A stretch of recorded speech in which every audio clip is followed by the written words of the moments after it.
Hola, buenas. Bienvenidos al episodio 125 de Encoders. Hoy vamos a hacer una demo. Es el cuarto video de la serie de videos sobre productivización que he estado haciendo. Y voy a mostrar el proceso para crear un script de ejecución de un modelo, una vez que ya uno tiene un modelo entrenado. Y después de eso voy a mostrar un pipeline multilingüe, que es cuando uno usa múltiples lenguajes al mismo tiempo. Hoy vamos a seguir con el proyecto que estaba mostrando a lo largo de varias semanas. Voy a recordar primero el contexto en que estábamos trabajando previamente. Este es un proyecto que hizo un estudiante mío, un estudiante anónimo, de los muchos proyectos finales de un bootcamp que me han llegado, pero el estudiante mandó un Jupyter Notebook final con su desarrollo. Y yo transformé de a poco ese Jupyter Notebook en un proyecto más estructurado, dividido en distintas partes, con distintas carpetas.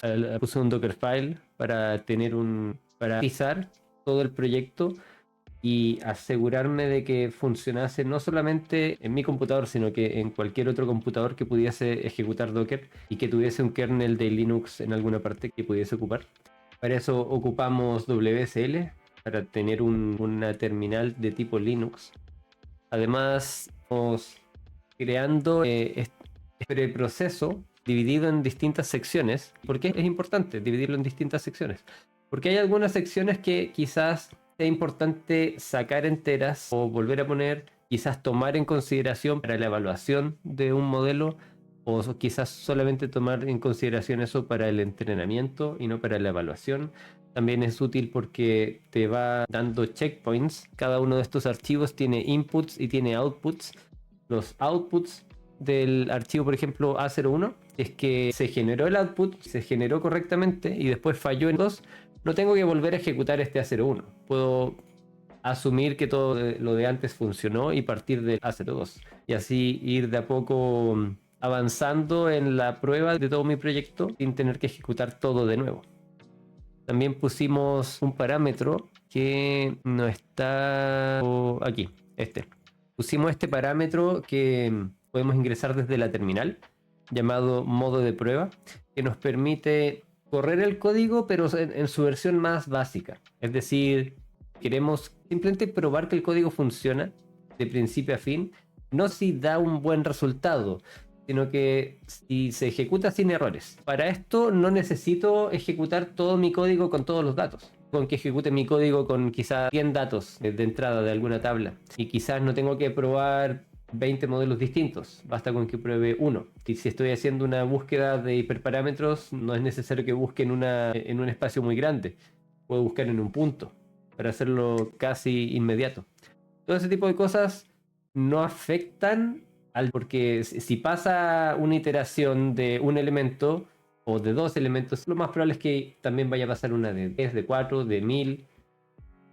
No es necesario probarla con la de 1000. Para todo eso me sirve este parámetro modo de pruebas. Es un booleano, al final es un booleano. Uso y le mando por la terminal a cada uno de estos archivos para decir cuándo quiero leer todos los datos y cuándo solamente una fracción para que sea rápido, para poder ejecutar este código en 10 segundos en vez de 2 horas. Y así agilizar mucho el desarrollo del proyecto. Esto no es solamente para pasar a producción, no, es para el desarrollo. Es algo que yo hago siempre cuando creo un modelo, no solamente cuando tomo algo de otra persona y trato de ponerlo en producción, sino que cuando yo creo un nuevo modelo desde cero, yo parto haciendo todas estas cosas, porque las iteraciones se hacen mucho más rápidas. Entonces, se lo recomiendo. Si es que alguien no ha probado esto, se lo recomiendo. ¿Qué cosa crees? No sé si la reunión me está afectando el cerebro, pero ¿hay alguna alternativa paquetizada que haga esto?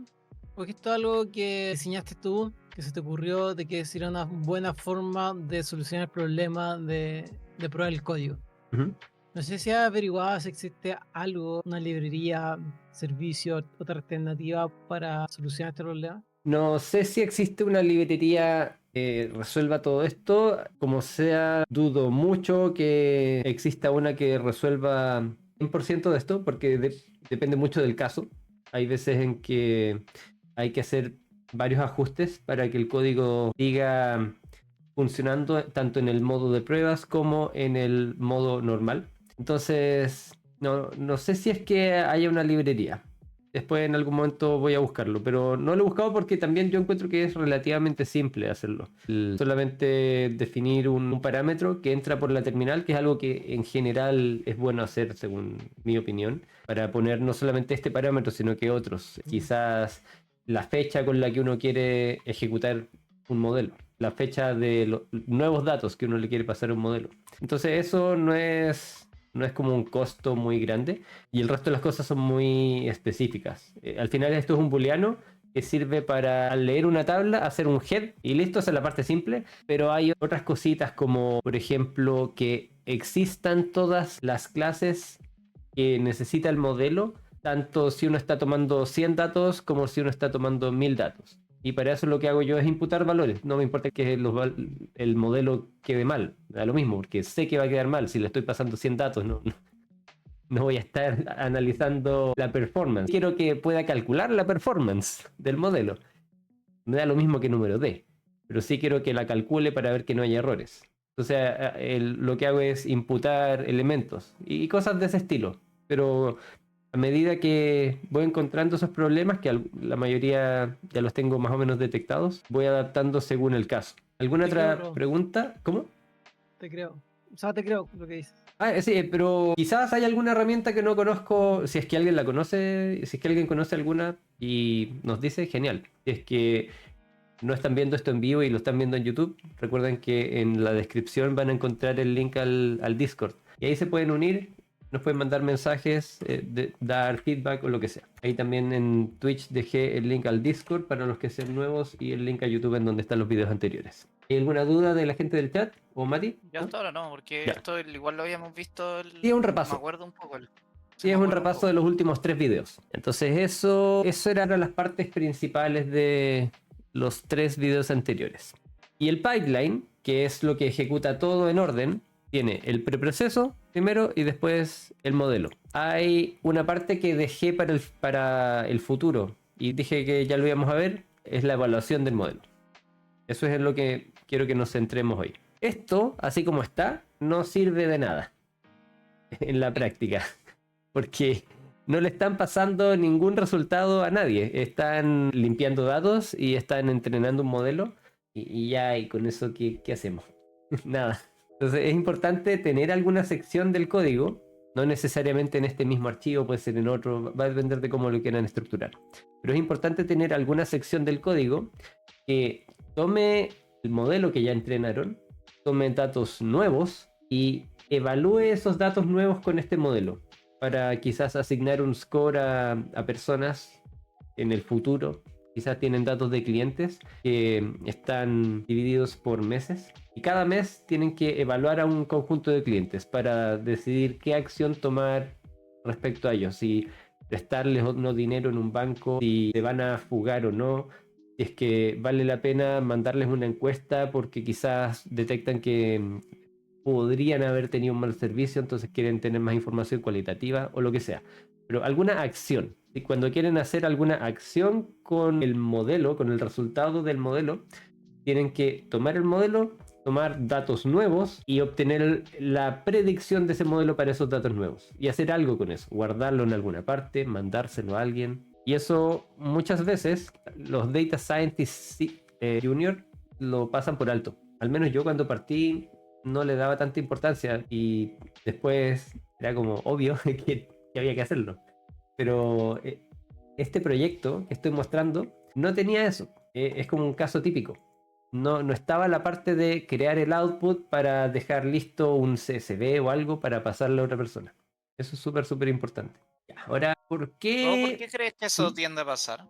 Va a depender del tipo de perfil, pero según mi opinión, la gente que estudia ingeniería, al menos, es muchas veces motivada con la parte teórica, hasta cierto, pero sí machine learning teórica, y se enfrascan mucho en eso. A mí me pasaba al comienzo, me interesaba más la teoría que hace que esos resultados eficientes, pero al final hay que usar las cosas, si no, no te sirve de nada. Entonces, para un perfil de ingeniero, Yo encuentro que es normal pasarlo por alto porque uno viene saliendo de la universidad motivado con toda la parte teórica y poca parte práctica.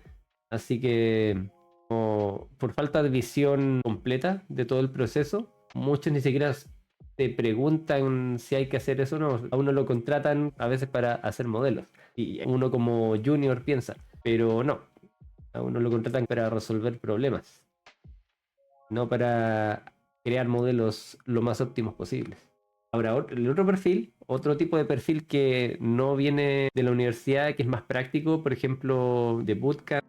Ahí depende del bootcamp, depende de cómo les hayan enseñado. No había puesto esto, pero había otros que sí. Va a depender de qué tanto uno como profesor les recalque que es importante hacer algo con los datos, si no, al final no sirve de nada. Pero esa es mi teoría de por qué esto se posterga.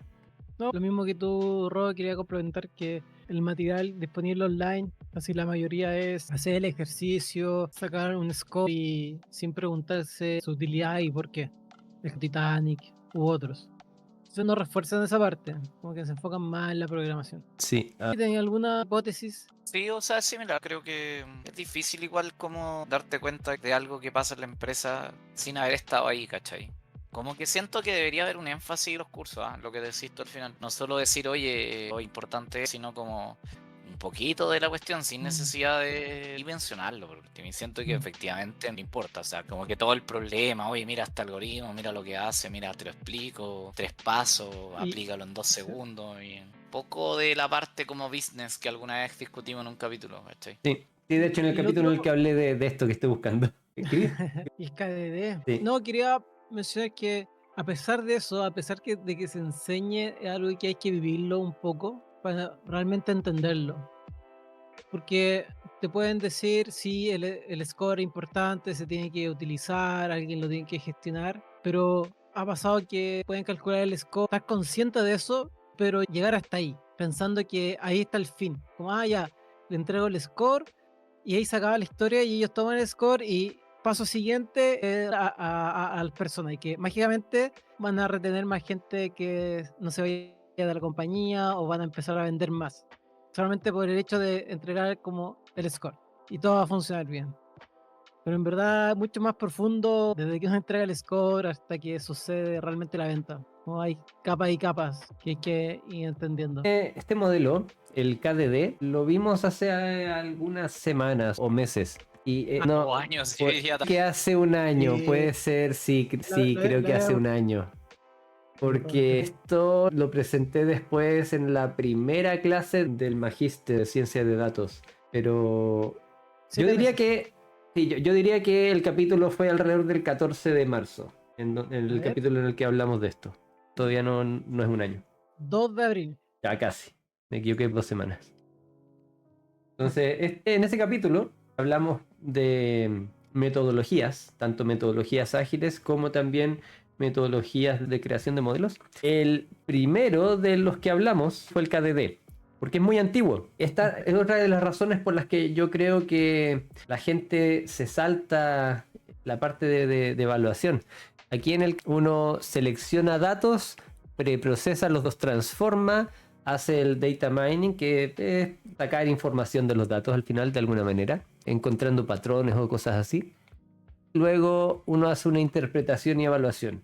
En ninguna parte de este proceso está la producción, o está usar el modelo que uno creó con otros datos, no está. Esto es muy antiguo, es del 89.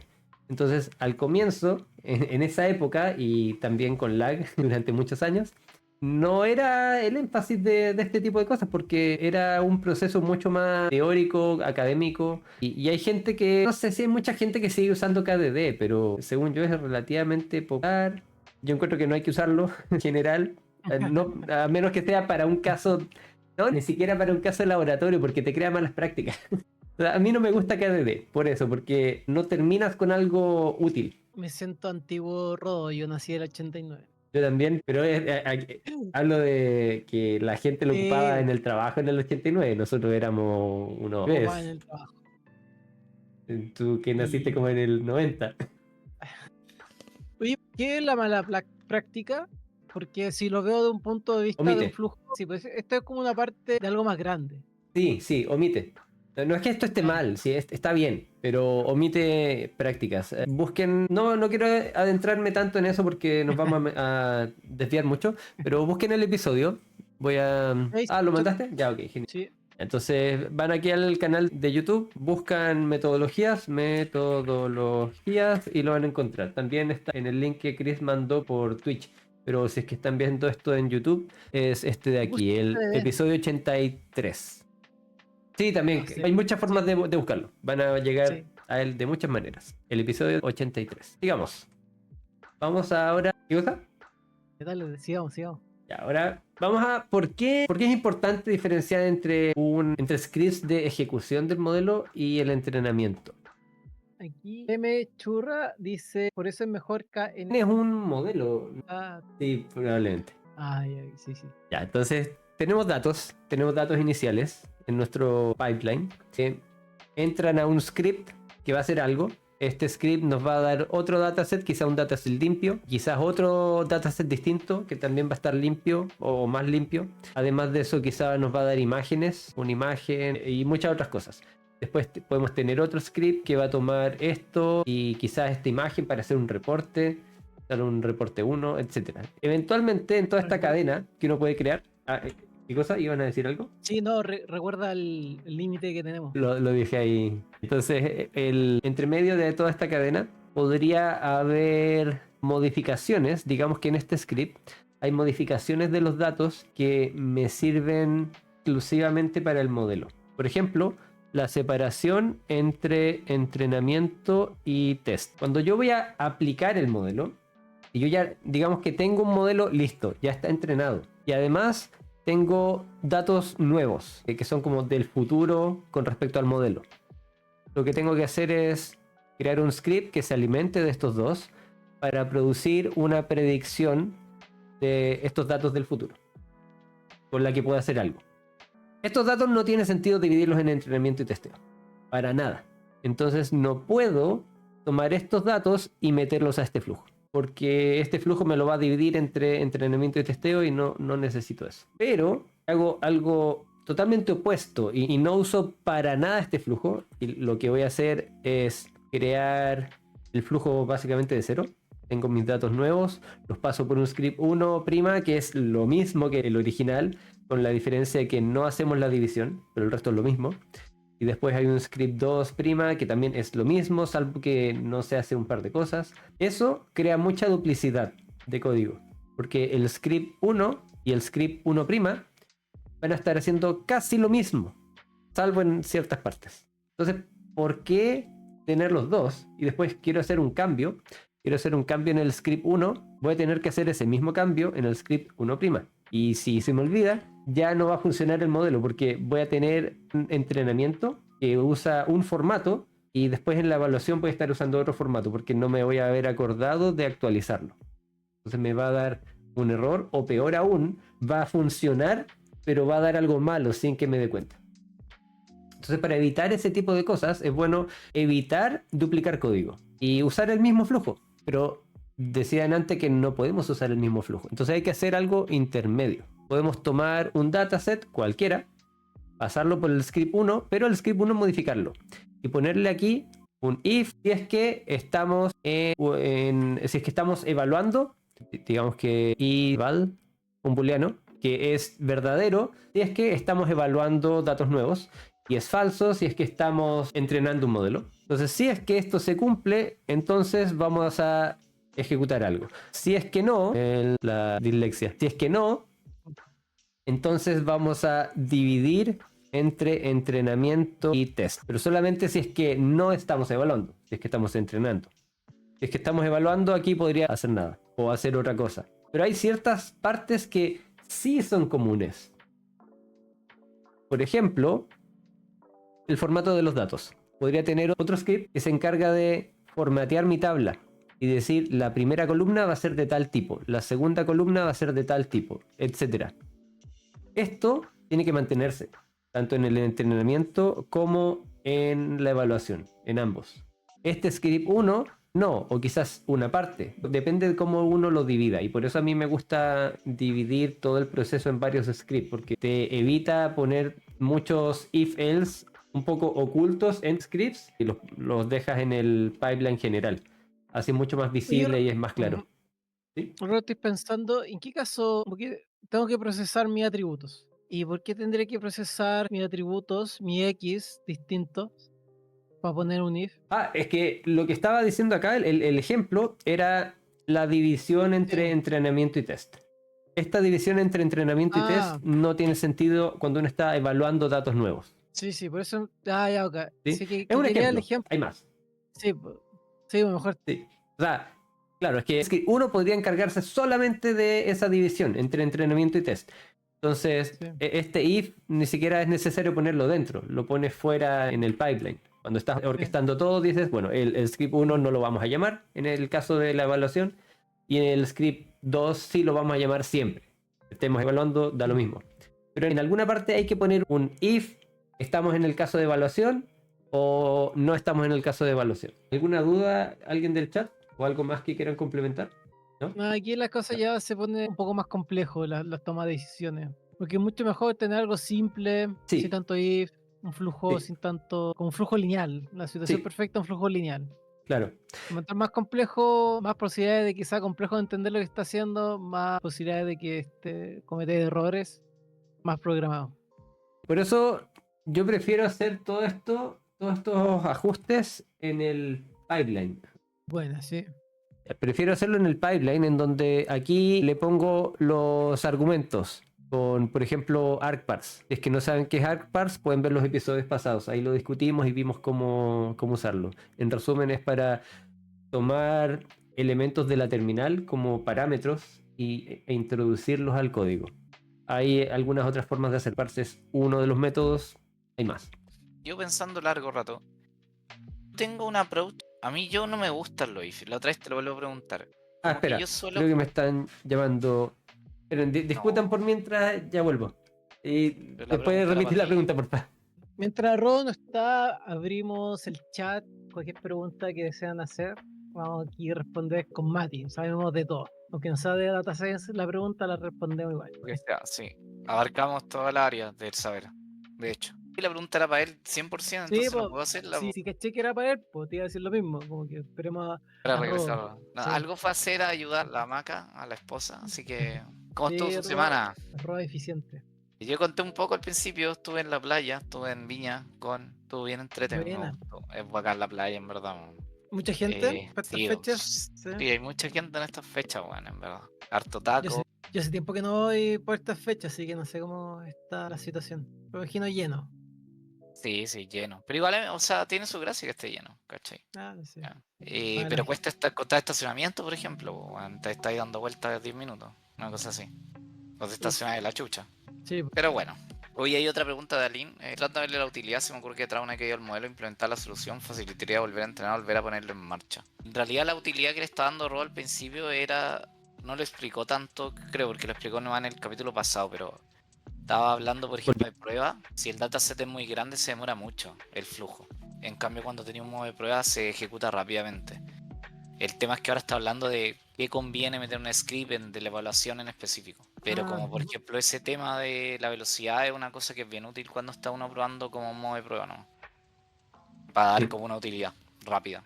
Mati, ¿cuál era tu duda? De la última, Ah, ya, dice, ok. ¿ustedes saldrán de vacaciones? ¿Cuándo? ¿Dónde? Y yo respondo que sí. Marzo, o sea, en febrero siempre me voy a donde fuera mi familia en Arica, que es a la playa también. bueno, por mi lado yo me tomé vacaciones, tuve 2 semanas programando el videojuego, que en algún capítulo lo voy a Ah, mostrar. verdad. Así que esas fueron mis vacaciones. Lo mejor programar. Vacaciones de trabajo. Sí, fuera de reuniones, lo mejor. Y ahora tenemos otra pregunta de Edu. Recomendaciones a la hora de investigar casos de uso de ML en la empresa. Uf. Ahí no estoy seguro si entiendo bien la pregunta, pero ¿lo dices para encontrar casos de negocio nuevo para realizar dentro de tu empresa o a qué te refieres? ¿Es como encontrar alguna necesidad de algún área para ir y resolvérsela? ¿O alguno de ustedes entendió algo distinto?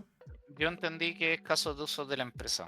Ok, Entonces, o sea, igual es está lleno, es en verdad. Como que lo que tenéis que ir a buscar son problemas que tenga la gente y ver si se pueden resolver con algún approach ML. Problema y la gente quiere, no sé, predecir lo que se le ocurra, clusterizar lo que se le ocurra. Como que el approach mío cuando quería eso era ir a ver qué problemáticas estaban teniendo áreas específicas. Escucharlo y decir como, ah, mira, un poco con el bagaje que yo tenía, decir, esto lo podríamos aplicar con un modelo, esto en realidad se escapa o la cosa que quiere no se puede hacer actualmente. Más o menos así es de mi approach. En el fondo buscar problemática y ver si alguna solución de Machine Learning aplicaba. Si no saben, Sí. si no están familiarizados con el concepto, pueden tener cero idea de las cosas que pueden hacer. Si saben un poco, tienen 1 millón de ideas, que casi todas son no aplicables. Como que vais de cero a infinito muy rápido. Y cuando ya tienen Sí. conocimiento, ya saben cómo han pasado por casos y conocen un poco más de qué se trata esto, ya tienen casos de uso más aterrizados y el rol del data scientist se puede como aterrizarlo aún más y hacerlo factible. Todo te van a salir Mm. muchas ideas. Las ideas sobran. En mi opinión es súper importante priorizar la factibilidad de lo que piensas hacer. Y hay otra pregunta más que era de Mechura. Dice, ahora sí pregunta seria, ¿por qué no crear un repo que haga todo el flujo de Data Science con alcance mediano como el juego del Mati? La diferencia es que Rosta, de hecho mi flujo está... Es complementario. Sí, yo implementé en herramientas el flujo, pero si se fijan bien yo no tengo ni modo de prueba, ni un montón de cosas que lo que Rodo está mostrando en realidad.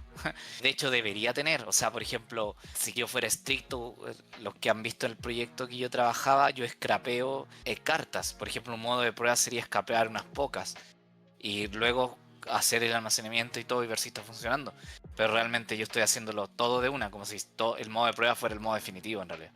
Entonces no tengo cosas implementadas que el Ross está explicando aquí que útiles me serían, obvio, pero toma tiempo hacerlo, por eso no lo he hecho. Sí, no es trivial hacerlo, pero en mi opinión se paga totalmente, porque una vez que ya lo tienes hecho, te demorará, no sé, en el proyecto que estaba haciendo yo me demoré como 1 hora, 2 horas. Eso te ahorra tiempo de cada iteración que hagas en el futuro, de ahí en adelante. Entonces, dependiendo de qué tan grandes sean tus datos, puede que te convenga más o menos. Si estás trabajando con un Excel que tiene 1000 registros, no es necesario hacer un modo de prueba, lo corres con todo y listo. Pero si estás trabajando con Pero millones, ¿ah? sin ir más lejos, Rob, en mi caso ¿Sí? la ejecución demora como 2 horas y Ah, efectivamente no tengo modo de prueba ni nada.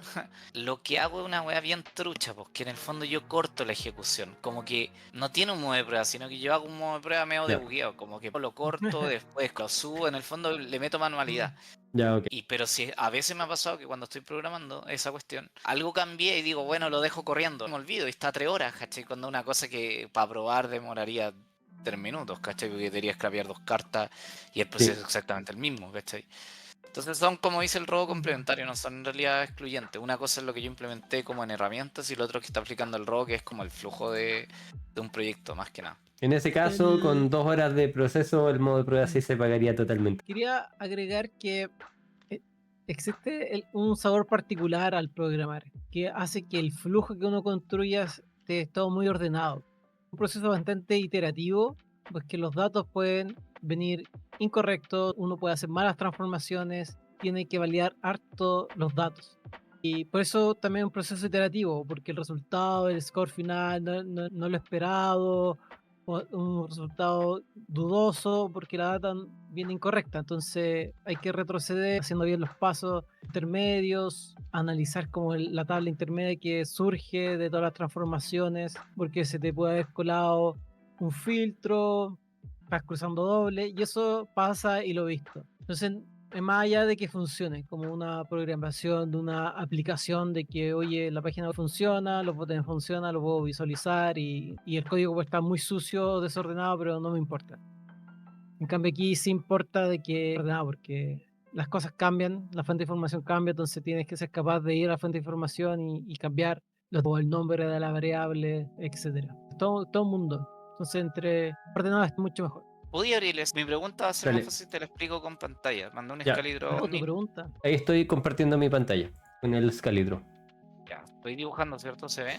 Sí, pero estoy ajustando la pantalla, pero dibuja mientras. Yo sí lo veo en el Twitch. Ahí lo vi. Pasa que cuando estoy explicando este flujo, yo hago quizá una conceptualización un poco distinta cuando hago mi modelo. Tiene como lo mismo, pero yo tiendo a odiar meterlo if dentro de los códigos, ¿cachai? Como un if ¿Ya? else, así como que no Sí, me gusta ese tipo de control de flujo, no sé por qué. Yo no sé si está bien o mal, o qué opináis. está más escondido. Y eso yo encuentro que es peor. Yo encuentro que es mejor dejarlo en el pipeline, que es lo que decía antes. O sea, ya, es que esa es la duda, porque yo, por ejemplo, mencionaste algo como que tú tenías una, no sé, una tabla, o sea, tenías un dataset de más ¿Sí? de uno, creo. Entonces, hay alguna función que lo que se trata de hacer, no sé, limpia las primeras columnas, o sea, esta columna, ya, ¿Sí? por ejemplo, ¿cachai? Y hay un script que hace eso. Entonces, cuando yo hago, no sé si es lo mismo que estoy diciendo, pero cuando yo hago el pipeline, da lo mismo si, como que hay un flujo que es como, supongamos que eres modelo, ya le voy a poner, Ujú, y es un flujo que es como que en alguna parte hay que separar en train y test. ujú, ¿Cierto? ¿sí? En cambio, cuando el flujo de val, como que hay otra cuestión, po, ¿cachai? Porque acá no hay training test, sino que tiene que entrar el dataset y aplicarle unas transformaciones. Yo suelo tratar Sí. de abstraerme y que el script el CS1, aplique un poco para los dos, ¿cachai? Eso, Como sí. de manera que no, o sea, el if, el else está en el flujo, pero no en un script, sino que como que tengo un script modelo, un script a veces quizás es duplicidad de código, pero como son flujos completamente distintos, no sé si es tan duplicidad, ¿cachai? Es Para mí que no son como que tú completamente los distintos. mezclas un poco acá, así como que me entiendo, como que así una está así, Que no son siento. completamente distintos porque, mira, voy a volver a la pizarra. Digamos que tenemos 5 scripts, el 2 hasta el 5. Y hay, bueno, digamos que el 3 y el 4 son exclusivos del entrenamiento. Entonces puedes tener un pipeline que se compone del script 1, luego el script 2, luego el if, si es que estamos usando un modelo, si es que, digo, si estamos entrenando un modelo, entonces vamos a tener el script 3 y luego el script 4, luego salimos del if y ejecutamos el script 5. Entonces este pipeline, el mismo pipeline, funciona tanto para entrenar como para evaluar. Y el if está acá afuera simplemente diciendo, bueno, el script 3 y el 4 son solo para el modelado porque te separan los datos entre entrenamiento y test, y el script 4 puede hacer otra cosa extra que quizás Y, no tendría sentido hacer en la evaluación. y ahí está mi pregunta, ¿por qué no crear mejor dos scripts? No un pipeline, sino dos pipelines, S1, S2, S3, S4, S5, train, Sí, y le llamáis pipeline train. sí, Y ponía otro que sea pipeline eval y va a ser un S1, S3, por ejemplo. O sea, perdón, S1, puede S2, ser. S5. Es otra forma de hacerlo, sí. Ah, ya, Sí. tampoco Al te final, desagrada. no, es que al final tienes que saber cómo llamarlo, porque vas a tener que llamarlo de la terminal. Digamos que lo estás haciendo en la terminal, vas a tener que escribir espacio, el nombre del script, digamos que el argumento 1 con el valor del argumento, etcétera.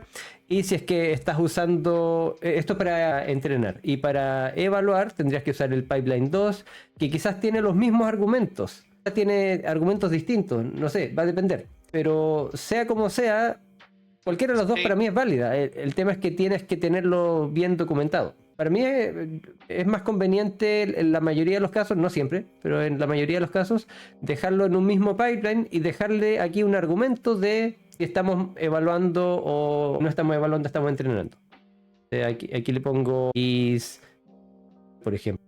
Otro argumento puede ser is prod, porque podemos ¿sabéis estar en un ambiente productivo o en desarrollo. sabéis por qué yo lo tiendo a hacer así? Es porque, si bien entiendo como tú lo que estáis planteando, y queda como cambiando el argumento, cuando vaya a leer los scripts, como que es más fácil para mí leerlo. Cuando leo todo lineal, ¿cachai? Y no tengo que irme a if, else, cuando usáis de programar con funciones también y empezáis como 5 niveles para abajo, weón, para abajo, y como que te volvís loco, como tratando de entender qué rayo hace la función, porque en última instancia llegaste a definir una weá que con cueva hacía un print, ¿cachai? Pero tenéis que ir a leer la función y tenéis que volver para atrás como para reconstruir el flujo. Entonces, aquí estoy exagerando, con un if else no me vuelvo loco, pero si es que está lleno de if else el script, me puedo como empezar a marear. Entonces por eso te preguntaba por esto. Ahora, una última salvedad. Creo que en ambos casos sí, lo que yo planteo, lo que tú planteas, en los S1, S2, S3 son como independientes, como que lo hacen para todo. Yo creo que ahí está la clave, sí, más que en lo que estamos discutiendo.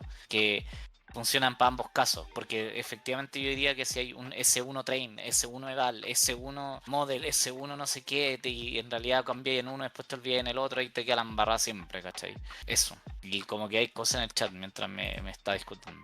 Aquí tenemos preguntas sobre Cuchis. Llegué tarde, pero los tests no hacen. En mejor sentido lo del modo de prueba, pero, o sea, todos los casos bordes y las transformaciones con test es mucho más fácil de asegurarse que estén bien. Va, O sea, estaba muteado. sí, menciona que es mejor hacer test que modo de prueba. Sí. ¿O no? No, es que son cosas distintas. El modo de prueba es para que puedas ejecutar tu código de principio a fin rápidamente, leyendo solamente 100 registros o cosas de ese estilo. Es solamente un booleano que usas en alguna parte para aplicar un limit 100 o lo que sea, para leer menos datos. Y un par de cosas más extra que explicamos en un capítulo anterior. Lo de la evaluación es distinto, son complementarios. Lo que estamos discutiendo ahora es que es bueno tener un pipeline que se encargue de modelar y de evaluar. Puede ser un solo pipeline que se encargue de ambos, o pueden ser dos pipelines distintos, pero al final son secuencias de scripts en donde puedes tomar y sacar, extraer un script fácilmente, porque hay cosas que vas a necesitar mantener para ambos tipos de procesamiento, tanto para el procesamiento de la evaluación del modelo como para el de modelado. Por ejemplo, dividir entre entrenamiento y test. No tiene sentido usarlo en la evaluación, pero sí en el entrenamiento. Pero hay algunos que tiene sentido mantener en los dos, porque vas a evaluar datos nuevos. Esos datos nuevos tienen que entrar al modelo en el mismo formato que estaban tus datos con los que entrenaste. Entonces, el formateo de datos es constante. Debería mantenerse en ambos caminos. Pero que como para complementar, si yo pensara en test, pensaría como en hacerle test a los S1, S5 un poco, ¿cachai? Ya, sí, sí, también. Uno puede hacer para evaluar si es que todo está funcionando bien hasta ese punto. Y eso es que cada uno de estos tiene un output, cada uno de estos tiene un output 1, output 2, etc. Puedes hacer test 1 al output 1, un test 2 al output 2, para verificar que todo esté en orden hasta ese momento. No hemos llegado a esto, los tests entre medio de los scripts, eso lo vamos a ver en un capítulo más adelante, pero podríamos hacerlo. De hecho, la idea es hacerlo, no es lo primordial al comienzo, pero cuando quieres asegurarte de que todo salga bien y no se rompa y quieres dejar algo automático, es importante tener estos tests. Y no estoy hablando de test driven development, estoy hablando de poner checkmarks que te digan, oye, aquí algo está fallando, aquí algo falló, revísalo. ¿Alguna otra duda antes de continuar? No, eso estaba ahí en el chat. Ya, vamos a la sección de los memes y después seguimos. Vale, vale. Buena. Yo puse uno A ver, que no lo salte rojo. este es un clásico que he puesto varias veces. Es uno de mis memes favoritos. Sin duda. Oye, ¿cuándo voy a poder correr mi notebook en producción? Eso es lo genial. No lo vas a hacer. Cuando uno pasa cosas a producción, si bien técnicamente uno puede productivizar con un notebook, se puede. Al final, si puedes mandar un trigger, ejecute todo lo que tienes en el notebook de principio a fin, va a funcionar. El tema es que, ¿por qué querrías eso? Sí, en general lo que uno necesita en un modelo o en un proyecto es un output. Necesitas una tabla, un dataset, un reporte, una imagen. Necesitas algún tipo de output. Los notebooks no te dan esos outputs por separado. Es todo un gran documento que no puedes separar. Entonces no tiene mucho sentido usar notebooks para mí, ni en producción ni cuando uno está desarrollando mucho, al menos no los de notebook, a menos que uno quiera hacer un reporte, específicamente un reporte. Pero si quieres accionar algo, si quieres tener un dataset como output, no tiene sentido hacerlo en un notebook. Basta con un script. Y eso lo guardas en un CSV o Feather o Parquet o lo que sea. Después vamos a hablar de los distintos tipos de formatos. ¿Algo que agregar? El Clásico. tema de coders. Odiamos notebooks. O sea, hasta cierto punto. Como decía, los Jupyter Notebook. Y hay una comparación entre data scientists en los de Python diciendo, oye, haz una página web en R usando Shiny. Y otro diciendo, no, no podemos usar R en producción, necesitamos PyTorch, Scikit-learn, Flask, Django, APIs, etcétera, etcétera, etcétera. Y mientras que los data scientists en R, oye, haz una página web con Shiny en R. Ah, sí, seguro. Lo hacemos. Y en verdad no tiene nada de malo. Hay gente que dice en los foros en Reddit, una vez Chris me mandó un link en Reddit en donde estuvimos discutiendo eso. La única vez que usé Reddit y después nunca más.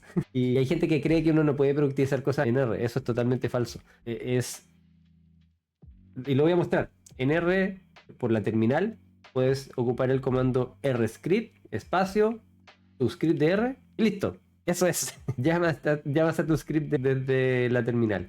Y si puedes hacer eso, significa que puedes llamar a otro, y a otro, y a otro, y a otro, y hacer un pipeline. Y después puedes mezclarlo con lo de Python.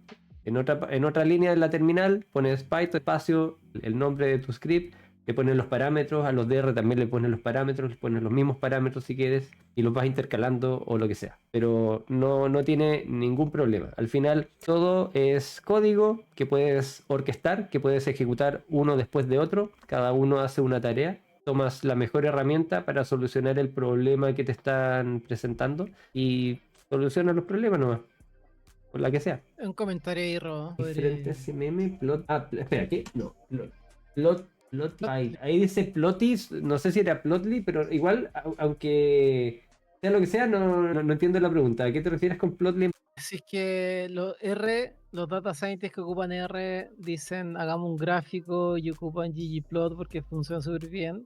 ¿Ya? El de Python, no sé, pues, ocupa plot. No sé, o sea, es que, no sé, puede ser, más que pasa. A mí me da lo mismo. Yo prefiero ocupar ggplot porque estoy acostumbrado y lo encuentro bonito, pero a veces uso plotly y está bien. Para gráficos simples no hay ningún problema. O Seaborn también es otra herramienta típica que te facilita mucho la escritura. Escribes súper poco y haces algo estándar bastante rápido. Hay un montón de herramientas y uno las puede mezclar. Que parece que existe un módulo de Plotly que ocupa Dutch para tener algo similar. Sí, hay una librería llamada Dutch que es parte de como un submódulo que hace cosas similares a Shiny. No sé, para mí no sé cuál es mejor. Sé que los dos existen, pero no apostaría por uno o por otro. Son herramientas distintas, cada uno tiene sus preferencias. Oye, Roy, hablando de R y Python, clásica pelea, he escuchado este argumento de R como que en un lenguaje de programación, porque su index no parte en 0, sino parte en 1. No, comentario inválido. Es troleo. Yo lo único que odiaba de R era la cuestión de que no recibe parámetros, entonces no me gusta esa parte. Pero hay que entrar a una librería y listo. Pero el source default debería recibir, no sé, nunca entendí por qué esa weá no viene programada con parámetros, weón. Es todo, weón. No estoy seguro. ¿Cuánto les cuesta, weón, meterle la cagada ahí al lado, weón, el source? Oye, yo hace tiempo que no ocupo R. ¿En qué estado está? ¿En qué versión van? No me acuerdo, 4.3 o 4. No, 4 y algo, creo. Ya, pero sigamos. Los otros, estos otros los pueden ver ustedes cuando se metan a Discord. Si es que son nuevos, recuerden que se pueden unir a Discord con el link que puse en el chat de Twitch. Está también el canal de YouTube, el link al canal de YouTube. Pero antes de seguir... Sí. Ya, espera, que quería terminar con el meme de Chris, antes de las preguntas. A ver, ilusión, domain design... Está muy bueno, Chris. Está muy bueno. Free choice. De que no importa lo que hagas, tu código va a ser una basura. Sí, muchas veces, sí. Aunque esté ordenado, igual es como complicado el código. Como que nada... O sea, es mucho mejor que desordenado, pero igual siento que no es... Nunca va a ser perfecto. Sí, no va a ser perfecto. Y siempre vaya a tener que mantener un código. Sí. Y eso ya es complejo, como la base igual es compleja. Sí. Y hay que hacerlo lo suficientemente bien nomás, pero nunca apuntar a la perfección porque no terminaría nunca. Y ahora sí un último consejo de eso. Dale. O sea, mi sensación es que igual el código te pide de repente, no sé cómo explicarlo, como ese balance, como que de repente uno dice, bueno, y ahora meterle un poquito de esto, porque está como explotando, ¿cachai? Y como que tu cuerpo sabe, que la weá se está yendo al carajo, ¿cachai? Entonces ahí es el momento de meterle. como, ya sé que esta ya hace rato me la está pidiendo, como que la voy a hacer. Y ahí lo así, y ahí lo valoráis. Pero tampoco se trata de hacer todo de una, porque efectivamente no avanzáis nada. Imagínate partir un código, no, es que le decía a tu jefe, oye, no, es que tengo que hacerle test, es que voy a hacerle de pruebas, voy a hacer no sé qué, voy a nada, te van a mandar a freír mono, weón. Es como cuando uno hace refactoring, no hay que estar constantemente en el infierno del refactoring, pero sí de vez en cuando hay que hacerlo. Y hay que evaluarlo. Ya, sigamos. Dudas. Había preguntas en el chat, ¿cierto? Y dice, hola, ¿qué les parece el framework de raza? Yo no tampoco conozco raza. Somos demasiado boomer. Si alguien búsquelo por mientras. Ok. ¿Hay alguna otra duda? Creo que no. Pide, dame artificios. Eso es IA. ¿Raza es IA? No lo conozco. Bueno, sigamos y ahí cuando Voy a encuentren... buscarlo, es que voy a tener que buscarlo en Google para ver lo que es. Sí, sí, para aprovechar el tiempo. Voy a mostrar algunas cosas del código que fueron cambiando cuando fui haciendo todo eso, todos esos cambios que estaba diciendo en la teoría. Primero, el pipeline original. O sea, no tiene ningún if aquí de ninguna parte.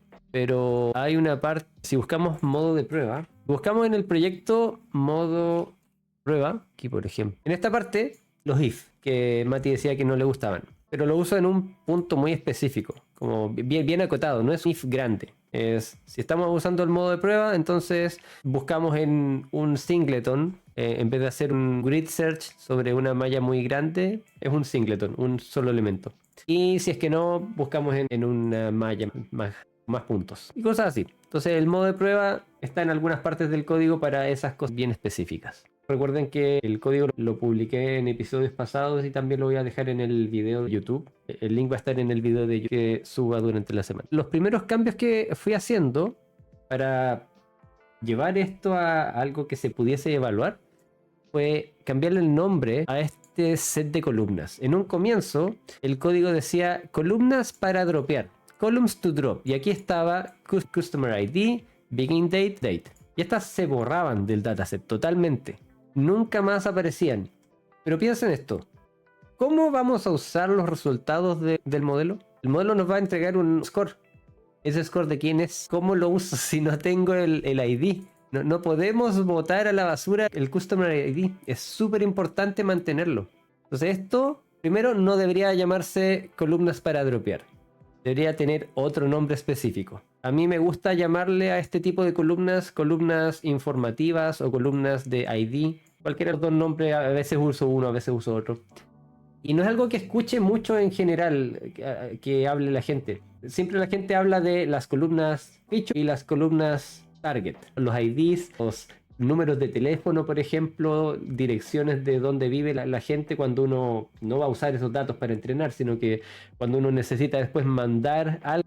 ¿Cómo vas a saber a dónde mandarlo, a quién mandárselo? Tienes que conservar esa información, no puedes botarla a la basura. Entonces, estas columnas les cambié el nombre y cada una de estas columnas las guardé en un dataset aparte, que tenía solamente esas columnas que quería evitar botar, y lo guardé en un cedero, en un parquet, en algún archivo con el que pudiese fácilmente recuperarlo.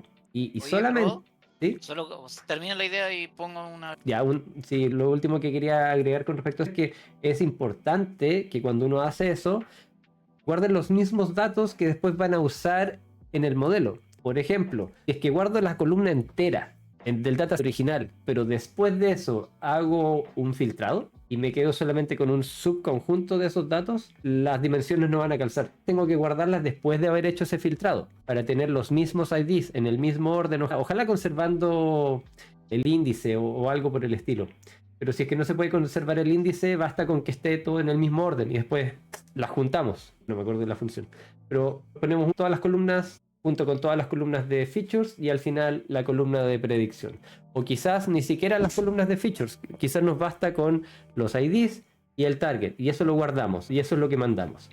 Pero tienen que calzar las dimensiones. Sí, solo quería agregar un dato como que siempre me gusta agregar de experiencias reales. Esto que estáis mencionando los ID, yo he estado varias veces iterando. No perdís tanto tiempo, quizás por eso no se habla tanto, pero me ha pasado miles de veces que entregáis la weá y te dicen, oye, ¿y le podía agregar esta columna? Sí, sí puedo. Oye, volví a entregar, oye, ¿puedes agregarle no sé qué cosa? Y sí puedo.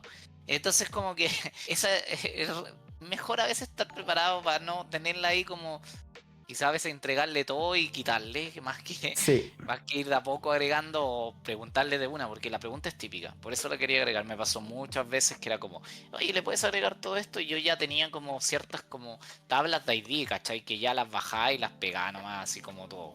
Era como casi un script separado, donde decía, aquí tengo esta info principal, y decía, ¿qué le queréis pegar? Y yo decía, no, es que agregarle el plan, es que agregarle cuánto está pagando, voy a agregarle esto.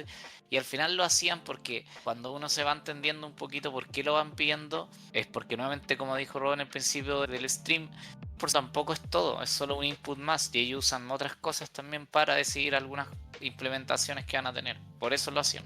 Van a pegarle algún filtro, van a hacer X cosas, ¿no? Por eso te lo van pidiendo. Eso era todo. Sí, de hecho es algo que iba a mencionar después, que yo recomiendo a priori guardar 2 tablas. Esta es la tabla de las columnas de los IDs con el resultado y la tabla entera con todos los datos. Esto puede que sea muy grande, en algunos casos no va a tener sentido, porque los datos van a ser demasiado grandes. Pero si es que no son grandes, tengan las 2 por si acaso. Y manden a priori la primera y si le piden más, mándenlas enteras y después filtran, como decía Mati.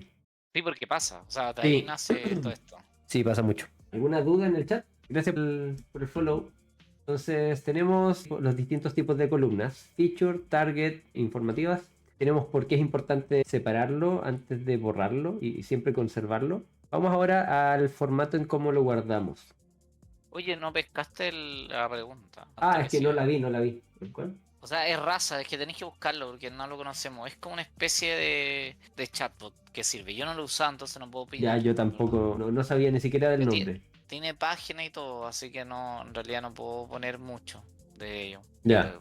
Al pura día que Chris, .com. no sé, tiene que ser una de las dos. Debe estar viendo. Ya, vale. Dale, no. Entonces el siguiente punto es ¿en qué formato lo guardamos? Importamos las librerías que necesitamos, luego tenemos los parámetros, tenemos 3 parámetros en este caso, el modo de prueba, que ya lo habíamos mencionado, un booleano para ver si es que estamos entrenando o no, y un periodo sobre el que queremos evaluar, que puede ser algo así como año, mes, o quizá una fecha, año, mes, día, algo de ese estilo que después vamos a ocupar en algún filtro.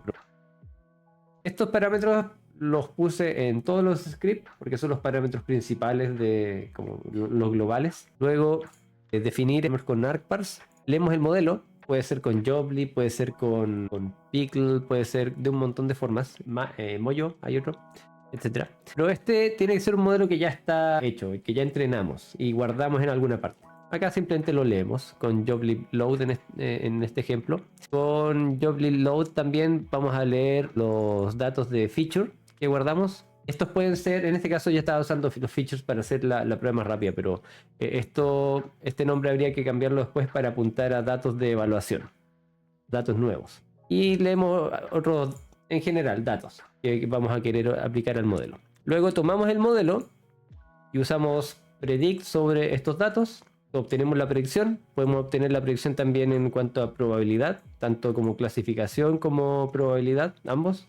Quizás solo una, quizás las dos, va a depender de lo que necesitemos. Concatenamos las filas que no queríamos dropear, las de los IDs, con estas 2 columnas y luego lo guardamos. Este guardado lo estoy haciendo en formato feather. Estoy guardándolo en un punto feather. La extensión en verdad da lo mismo, es solamente una buena convención para tener más contexto. Lo importante es la función, le da el formato. En S2Feather, en R es con la librería Arrow.write_feather creo que era. Pero en cada lenguaje va a variar un poco. ¿Por qué me gusta Feather? Ustedes han usado Feather antes, ¿cierto, Chris, Sí. Mati? Sí, sí. A mí me gusta Feather y opinan distinto, ¿no? Porque uno es relativamente rápido, por ejemplo, con Excel. Lo segundo, que para mí es más importante todavía, es que te mantiene el formato. Cuando tú le dices a un data frame que estas columnas son de tal tipo, esta es fecha, esta es un factor, es una categórica, esta es numérica con tantos decimales, etcétera, todo ese detalle, te lo conserva el Feather. Cuando lo guardas en un CSV pierdes todo eso, lo cual es terrible porque lo tienes que volver a reformatear, que no tiene sentido. En cambio en Feather se guarda. en Parquet, también se guarda en algunos archivos específicos como Pickle para Python, como RDS para R, también se guarda, pero yo tiendo a evitar esos. Evito usar RDS, evito usar porque quiero mandar mi data a otro lenguaje, no voy a poder hacerlo tan fácilmente. Pero con Feather sí. Feather ocupa Apache por debajo y siempre y cuando el lenguaje con el que estén trabajando tenga alguna librería para leer datos con Apache Arrow, van a poder leerlo. Y tanto como R lo tienen. Y probablemente Julia también, no ocupo Julia, pero probablemente Julia también lo tiene. Probablemente otros lenguajes también lo tienen. Quizás no lo he ocupado. Pero es mucho más común. Así que si lo guardan en Feather, facilitan la interacción entre múltiples lenguajes. Eso puede servirles a ustedes mismos si es que quieren mezclar códigos de distintos lenguajes o con otra persona. Si es que hay otra persona en el equipo, maneja más un lenguaje que otro y quieren hacer cosas distintas, pueden hacerlo, pueden separarse, se encarga quizá de hacer un dashboard en Shiny y otra persona se encarga de hacer otra cosa, etc. Feather les permite esa interacción, esa libertad para moverse de un lado a otro.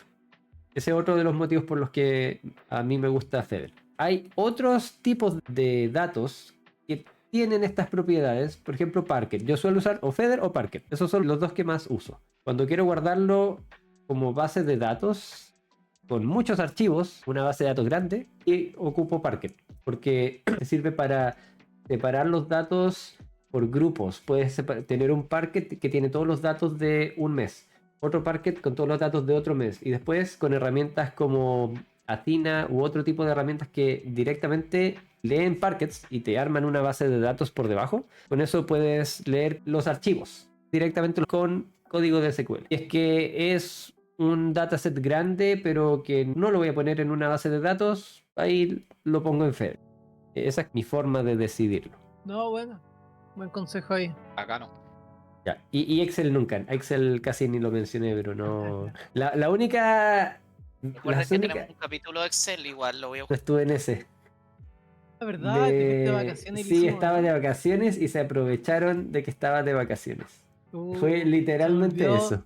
Se me olvidó hacer algo similar esta vez. Para la próxima, Ro. No se preocupen. Vamos a hablar de Ya, entonces, hay veces en los que van a necesitar guardarlo en Excel, porque se lo están pidiendo así. Y si es así, bueno, puede que tenga sentido. Pero en general les recomiendo más usar Feather. Me acordaste de algo, Ro, de un meme. Que es similar a lo que estamos hablando ahora. Un dashboard que muestra unos resultados, seguimiento. ¿Ya? Van y me piden, oye, ¿podéis pasármelo a Excel? Que lo necesito modificar, como los datos. Era como terrible. Que tengo ese dashboard, si después tengo que exportarlo. Y había un gráfico como una carta Gantt y lo tuve que hacer a mano en Excel. Era una estupidez. Sí. El mundo no estaba listo para todo esto. No, mucha gente no. Pero tampoco a mí me gusta mostrarle a la gente las cosas que se pueden hacer con código para automatizar procesos. Con Excel se pueden automatizar muchos procesos que la gente hace manuales en Excel. O sea, hay muchas oportunidades para mostrarle a la gente, mira, así se puede ser más eficiente y puedes liberar tu tiempo. De hecho, eso hacemos muchas veces en mentorías o entrenamientos en general cuando le explicamos a data analysts que están partiendo o que están un poco más alejados de las herramientas automáticas. Les solemos explicar este tipo de cosas para automatizar procesos que antes hacían en Excel y hacerlo todo mucho más rápido y eficiente. Y funciona bien. A la gente le queda gustando. Comentario. ¿Ya cuál? Léelo, Ro nomás. Dale. Lo dejo. Ya, Para que tú sigas después. ya. El de... Acá. A ver, curiosamente, en lenguajes como Pascal, generalmente tienes que formatear ciertas variables, tanto cuando las lees la tabla como cuando las regresas. ¿Ya? Es fastidioso, sí. Claro, pero puede ser conveniente para garantizar que los valores se guarden correctamente. Sí. Y no se hagan cosas raras. Sí, eso es algo que a mí personalmente me molesta mucho de Python, por ejemplo, que tiene tipado no estricto. Uno puede usar tipado como ponerle el tipo de dato cuando uno define una función, por ejemplo, cosas así. Uno lo hace en Python y no te fuerza a que de verdad sea ese tipo de dato el que estás usando. Puede ser totalmente mentira. Y eso lo encuentro terrible. Encuentro que no tiene sentido. Y también uno puede cambiar de tipos de datos sin darse cuenta porque hay funciones que te los cambian. Y eso a veces ocasiona problemas. Porque no te diste cuenta de que cambió un dato. Eso hace las cosas más fáciles. Pero también uno se puede encontrar problemas en el largo plazo. A mí me gusta más uno u otro sistema dependiendo de lo que esté haciendo. A veces creo que tener tipado dinámico es mucho más conveniente. Pero hay veces que quiero que las cosas funcionen bien y me molesta. Pero para eso se pueden poner test entre cada sección, que es lo que mencionaba antes y que vamos a ver en un episodio futuro. Cómo hacer test de calidad, así como de calidad de output, test de integración, el pipeline que estamos creando. En Machine Learning, en análisis de datos, yo encuentro que no es tan necesario el tipado, que no te afecta mucho. Pero cuando estás No, programando un software, sí es muy necesario, porque de repente estás comunicando de un lado a otro lado y te tienes que asegurar que esa función esté recibiendo el input correcto, en el formato correcto. De esa forma puedes detectar errores de que, oye, me llegó un string por tal motivo cuando debería ser un int. Entonces es muy útil ahí. Se agradece que sea tipado ese lenguaje de programación que uno esté ocupando, porque se vuelve más complejo el programar software, más las relaciones son no lineales. En cambio, en Machine si es lineal, puede ser muy lineal, tomar datos, transformarlo, guardarlo y modelar, muy simple. Se está trabajando con datos. sigamos con el siguiente tema que era un pequeño repaso de data leakage. Todo esto que estamos haciendo para la evaluación, el separarlo entre el pipeline de evaluación y el de modelado, tiene que ver con data leakage. Porque como repaso, cuando uno tiene datos del futuro, uno usa típicamente por error a entrenar un modelo.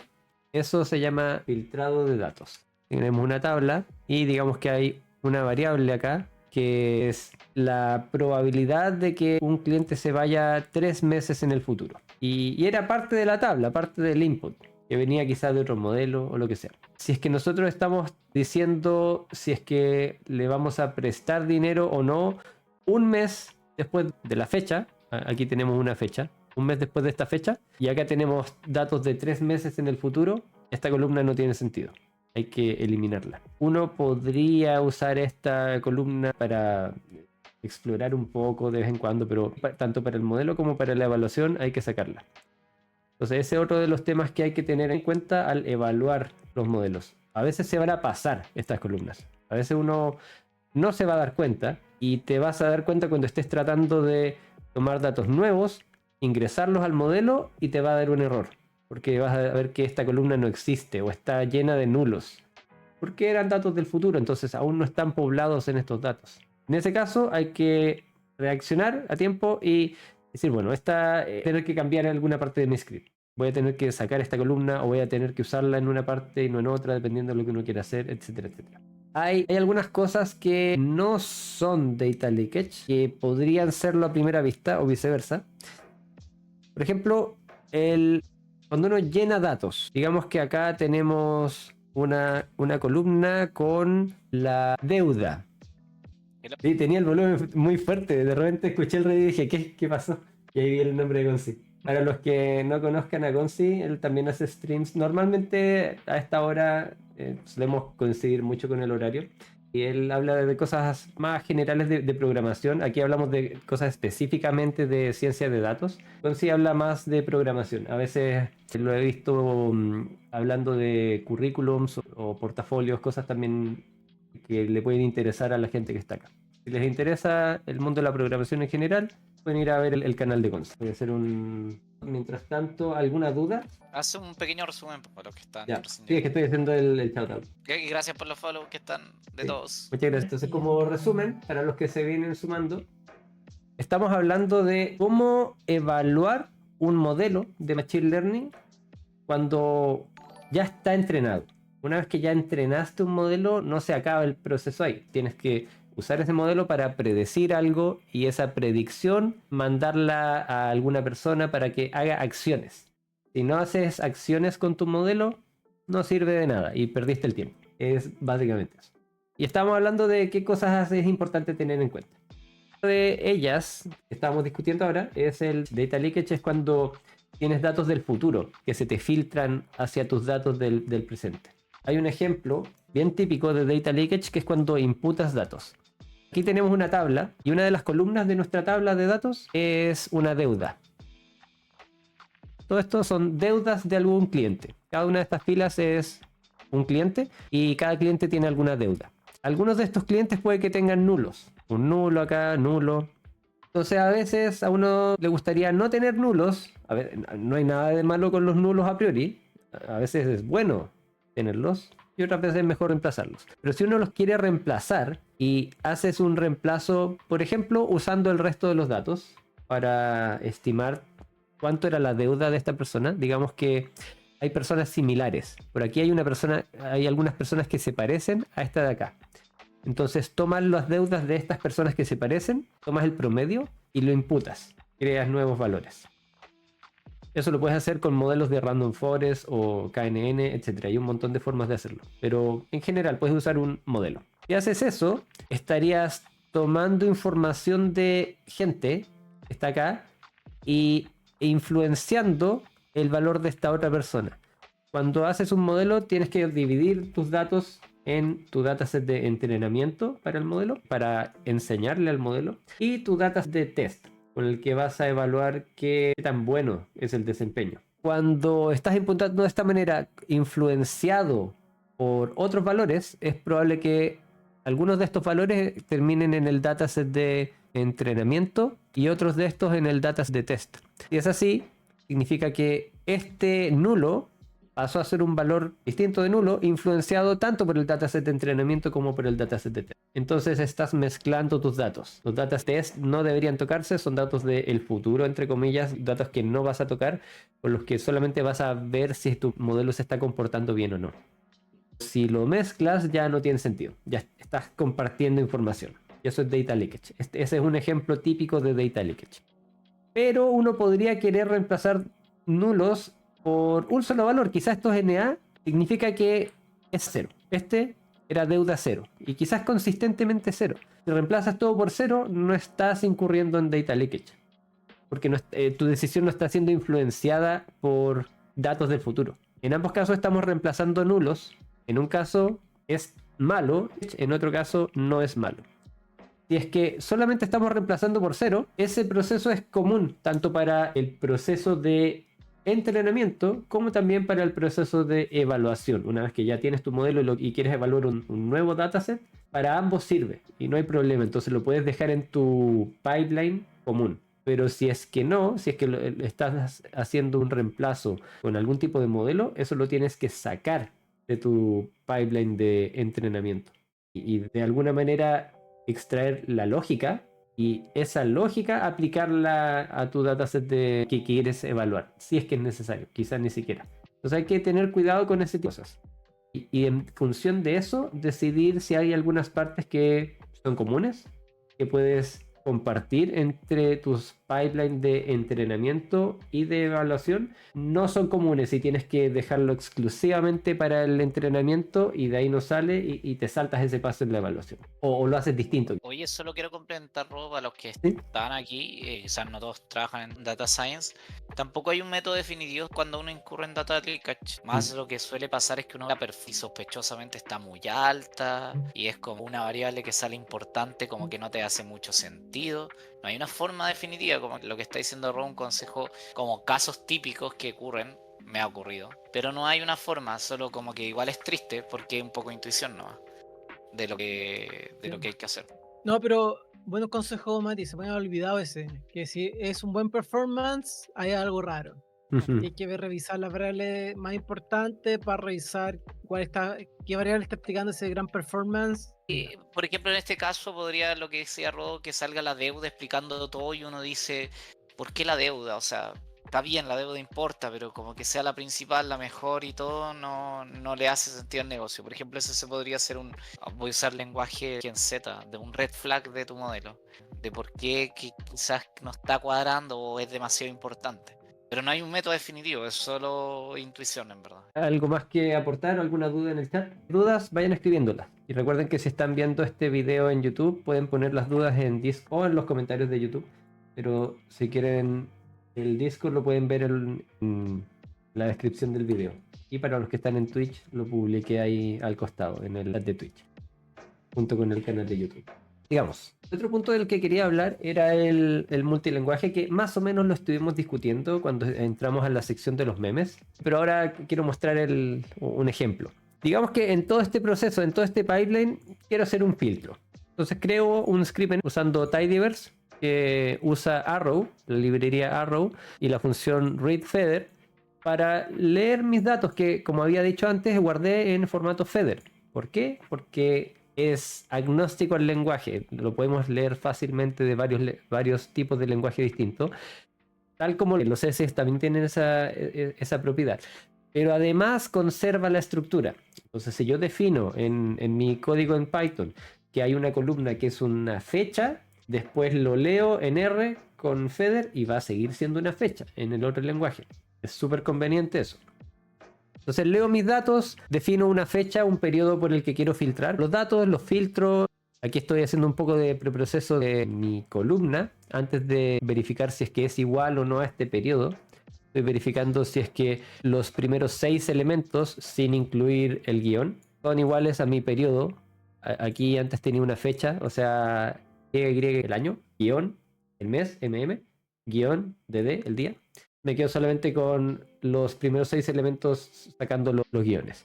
Y eso verifico si es que es igual o no al periodo de interés por el que quiero filtrar. Una vez que tengo mis datos filtrados, los guardo. Uso Arrow, WriteFeather para escribirlos en alguna carpeta desde la cual voy a poder acceder y volver a sacar estos datos ya filtrados y continuar mi flujo. Este es un ejemplo que no es, agregué como ejemplo dummy, no es que lo esté usando porque no tiene mucho sentido filtrar por una fecha random y listo, lo parametrizaría, etc. Pero es una forma de ilustrar. Uno podría querer hacer cosas, quizás algunas cosas pequeñas o algunas otras cosas más grandes, en otro lenguaje porque tiene más facilidades para ciertas tareas. Y eso en el pipeline casi no se ve que hay algo distinto.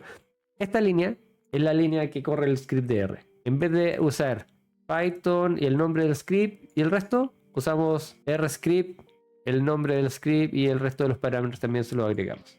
Aquí, como decía Mati, hay que agregarle un par de cosas al script para que los lea, pero es relativamente corto. Y después seguimos con los de Python. Después podemos meter otro de R, otro de Julia, y así vamos intercalando dependiendo de lo que queramos hacer. ¿Alguna duda o algo que complementar? No, estoy pescando el chat que están preguntando en qué capítulo empieza, pero yo lo busco, Rob. Vale. Es como el 103 aprox, pero revisa ahí el exacto. Con respecto al multilingüaje, ¿por qué podría ser interesante mezclar R y Python? ¿Cuándo a mí me acomoda más usar Python? En general, si es que estamos haciendo preprocesos de datos, yo prefiero hacerlo en R, porque R tiene un montón de herramientas muy buenas para hacer preprocesos. Estoy haciendo un filtro y se entiende, yo encuentro que se entiende súper claro lo que está pasando por la estructura. Estos pipes, estas flechas que uno va poniendo, toman el elemento de la izquierda y lo ponen como primer argumento de la función siguiente. Son pipes que también están en shell. Es la barra vertical, es la misma idea. Eso lo encuentro mucho más claro y también hay varias funciones que te permiten iterar. Hay funciones que te permiten hacer una acción sobre todas las columnas que tienen un tipo de dato específico. Sobre todas las columnas numéricas, por ejemplo, haz una acción. Sobre todas las columnas categóricas, haz otra acción. Sobre todas las columnas que partan con este prefijo, haz esta acción. Y eso es súper simple. Es una función que se llama mutate-add. Y en el add le pone el subconjunto. O mutate-if. Y como primer argumento le pones la condición que se tiene que cumplir o no para tomar en cuenta esa columna, etcétera. Hay un montón de herramientas muy útiles para iterar y hacer preproceso súper fácilmente. También SQL, puedes crear queries de SQL con esta estructura, las escribes como código en R y después lo transformas, ese código se transforma automáticamente a una query en SQL que se manda a un servidor y se ejecuta en el servidor, como SQL normal. Hay un montón de herramientas así que yo prefiero usar en R Encuentro que es más rápido y es más fácil, más comprensible después para leer. Y después cuando quiero hacer un modelo específico quizás que solamente está en Python, me cambio y lo hago en Python. Y después si quiero hacer algún gráfico, dependiendo del tipo de gráfico, quizás me cambio de nuevo y lo hago en R. Al final, Sí, R tiene buenos gráficos de torta. de hecho están prohibidos en R. Eso es bueno. En la funcionalidad básica de, bueno, no sé si básica, en ggplot, que es la librería más típica, no hay gráficos de torta. No está la opción. Voy a meterme al GitHub para poner un reclamo No. formal. Aún pues, Ya, hasta aquí alguna duda. Issue voy a poner, o alguna wea. Creo que hay algunos comentarios. sí. ¿Ya los leyeron? Preguntan por la librería RPI2, R2. que es No, Python. TR. Eso es distinto a lo que estoy mostrando. Acá yo estoy usando, todo esto es solamente puro, esto de acá es R puro, después vuelvo a puro y así voy intercalando. Uno podría ocupar algunas librerías como Reticule para dentro del mismo archivo usar código de ambos, pasar variables, no solamente datasets sin necesidad de guardarlos, sino que pasar variables directamente en la sesión que está corriendo de una sesión, porque abres dos sesiones al mismo tiempo, una sesión de R y una sesión de Python que pueden traspasar información. Esa es otra forma de hacerlo, que no es lo que estoy mostrando acá. Lo que estoy mostrando acá es más fácil, más básico y también más general. Yo encuentro que es más limpio también. La otra funcionalidad yo la he usado y la encuentro interesante, pero prefiero separarlo totalmente porque me parece más limpio. Y después puedes sacar y poner módulos como código, no módulos de Python, módulos como scripts distintos de forma modular. ¿Qué más? ¿Alguna otra duda? Estoy creando el list. Dale, Ya, a ver, leo la la pregunta de Link. pregunta. Rodo, me pasa que cuando usaba R en RStudio en local, la lectura de los datos tardaba más e incluso se colgaba, ¿ya? A diferencia de usar Python, ¿lo has notado? ¿No sería un problema de IDE? Capaz. No sé, no he hecho un benchmark para eso. No me ha pasado que se cae directamente fácilmente. Sí me pasa que se cae, pero los datos son grandes. Porque se acaba la memoria RAM, todo colapsa. En ambos lenguajes. Pero no he hecho un benchmark. Entonces no estoy seguro. Yo le echaría la culpa a Windows. Puede ser, sí, también. Si lo hacen en Windows, muchas veces se queda pegado por cosas gráficas. A mí también a veces se me queda pegado Visual en Windows y lo tengo que volver a abrir. Yo creo que depende sobre todo de la memoria RAM que estés usando. Technic, no, sí, no. Es todo un mundo empezar a hacer mejor lectura de archivos pesados, porque uno puede, depende del formato, si está en CSV, en FED, en Parquet, si uno lo está procesando con Pandas o Data Table y otros sinfines de lectores. Entonces, Sí. yo cuando ocupaba R nunca tuve problema como de ese estilo, que en Python lo leyera más rápido. Siento que eran cómo lo leo más rápido, cómo puedo procesar de mejor forma datos. Y por un buen tiempo Data Table era mucho mejor que Pandas y que Polar. Y creo que Polar, su benchmarking era DR, que lo querían Sí. superar. Sí, lo Y creo usaban que en el benchmark, sí. creo que lo superaron en un momento. Sí, pero no era por mucho, era bien similar. Pero Data Table DR es súper rápido, es muy eficiente. Sí, muy bueno. La primera vez que lo usé fue impresionante, algo que se demoraba como 20 minutos en cargar, se me demoró... Sí. Ya, voy a recapitular, porque ya estamos cerca de la hora y ya pasamos por todos los puntos que quería mencionar. Hoy hablamos de cómo tomar un proyecto que ya tiene un modelo entrenado y diseñar un script para poder meterlo en flujo que evalúe datos nuevos usando ese modelo. ¿Qué precauciones tener? ¿Qué cosas pueden ser útiles? También hicimos un resumen de lo que ya hemos hecho en los videos pasados. Por ejemplo, cómo testear rápidamente usando el modo de pruebas, cómo pasar parámetros desde la terminal hacia los, etcétera, un montón de cosas que ya hemos visto en videos anteriores. Y luego hablamos de formatos, tipos de formatos, por qué Feather es tan útil y Parquet también, por qué a mí me gusta usar Feather cuando estoy explorando y pasando de un lenguaje a otro, y por qué es importante o útil, porque es útil, en mi opinión al menos, usar múltiples lenguajes al mismo tiempo y tomar las mejores herramientas de cada uno. Y todo eso se puede poner en un pipeline Si alguien les dice que no se pueden productivizar cosas en R, eso es totalmente mentira. Yo he productivizado varias cosas en R y otra persona que conozco también se dedicaba a hacer pipelines de ETL, todos en R productivos en toda la empresa. Entonces, no, es totalmente falsa esa concepción errada. Pero para mí lo más importante es saber usar la herramienta, la mejor herramienta para el momento y tener muchas herramientas a disposición para ir mezclándolas y usar la más adecuada para la tarea que te están dando. Sí. ¿Algo más que quieran agregar? Mati, Chris. Yo creo que toda esta serie que ha hecho Ro, muy relevante, importante de cómo se programa, de cómo se desarrolla un proyecto de data science. Los proyectos que no respetan estas reglas están hechos a lo rápido, costo asociado, tienen deuda técnica, no funcionan. Y lo fome de ese camino es que la plana gerencial piensa que el proceso es así como rapidito, sácame el número, apúrate, porque Sí. tiene un desconocimiento realmente de lo que se tiene que hacer. Yo creo que mucha gente ha pasado mucho tiempo en reuniones y ya olvida lo que está pasando. Sí. Muchas reuniones. Y Chris, quiero hacer una precisión con respecto a lo que decías. Cuando dijiste esta forma, no nos referimos a esta forma específica.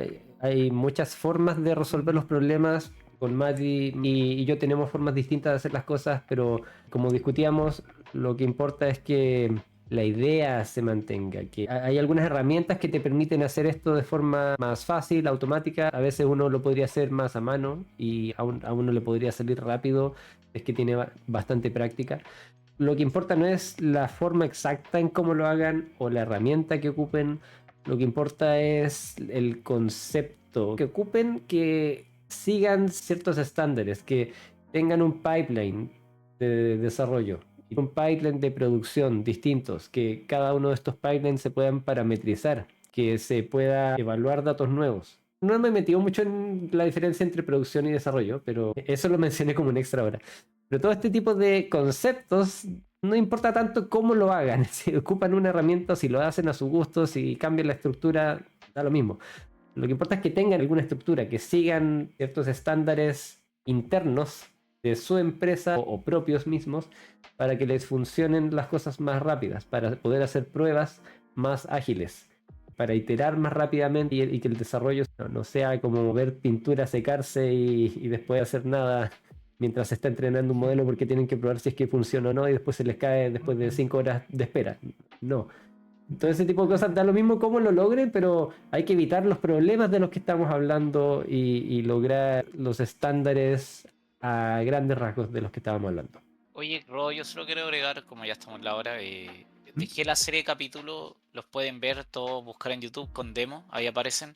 Ro ya ha mencionado varios puntos que uno puede tener en consideración. Acá mismo en este stream mencionamos que a veces hay que, yo lo dije de una forma como ven bien rara, pero dije como que el código te pide algunas cosas. Pero en el fondo Ro muestra en detalle en esta serie de capítulos distintas herramientas que uno puede usar o cómo estructurarlo en el fondo. Ahí depende de uno cuál va a usar, cuál no, pero en el fondo está todo el pool hasta ahora más o menos. Faltan un par, pero está mucho de ese contenido. Y Alin dice si podríais poner el link del repo de GitHub, donde van subiendo los proyectos. Sí. Yo el de Ragnarok no lo tengo público, la verdad, porque se mete con cosas de Amazon y cosas raras, entonces no quería por si acaso todavía liberarlo. Quizá en algún momento cuando lo deje como material, lo voy a discutir con los chiquillos ahí por interno para ver cómo lo hacemos. Porque igual a mí la verdad nunca tengo miedo de que me roben la idea o cosas así, porque siento que la idea implementada nunca es la idea, es como el esfuerzo que hay detrás de una implementación. Así que no tengo atado a poner algunas cosas por ahí. Y yo voy a poner el link al repo en la descripción del video. Si están viendo esto en YouTube, lo deberían poder ver abajo. También está ya en los videos pasados. Lo pondría ahora, pero me voy a demorar y si alguien lo puede buscar y lo pone, genial. Pero si no, lo voy a poner en Discord. También eso lo puedes ver en Discord. Ah, espera, creo que lo encontré y estoy abriendo el anterior. Acá está. Ya lo pongo ahora en el chat. ¿Algo más, Mati? Nada más, gracias Robo, y gracias a todos nuevamente por participar y a los que llegaron del raid también, gracias por los follow y nos vemos la próxima semana. Muchas gracias a todos por sus preguntas, por estar acá, por ver la serie. Ojalá que les sea de utilidad. Recuerden que si tienen más dudas, pueden preguntarnos en Discord. Si es que no tienen los links, lo pueden encontrar en la descripción del video en YouTube o en el chat de Twitch. Ah, ¿revisaste cuál era el inicio de la serie? ¿Era la 103 o no? 113, sí lo reí. Ya, ok. Bueno, no sería. Estamos iniciando el raid. 10 segundos y nos vamos. Nos vemos. Estén bien. Muchas gracias. Gracias, Conci, por el raid. Gracias por el follow. Chao, Coco.